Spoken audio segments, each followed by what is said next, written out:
Isa sadto kaadlaw, sang nagalakat si Jesus sa higad sang dagat sang Galilea. Nakita niya ang mag-utod nga si Simon kag si Andres nga nagaladlad sang pukot. Mga mangingisda sila.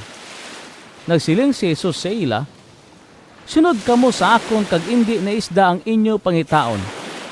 Kahimuon ko kamo nga mga mangingisda sang mga tao." Sa gilayon, ginbayaan nila ang ila mga pukot kag nagsunod sa iya. Pagkatapos sadto, nagpadayon si Jesus sa paglakat. Kag sa unahan nakita niya ang mag-utod nga si Santiago kag si Juan nga mga anak ni Zebedee. Ara sila sa ila sakayan nga nagapamuna sang ila pukot. Gintawag dayon sila ni Jesus. Ginbayaan nila didto sa sakayan ang ila amay nga si Zebedee kag ang mga trabahador nila. Kag nagsunod sila kay Jesus.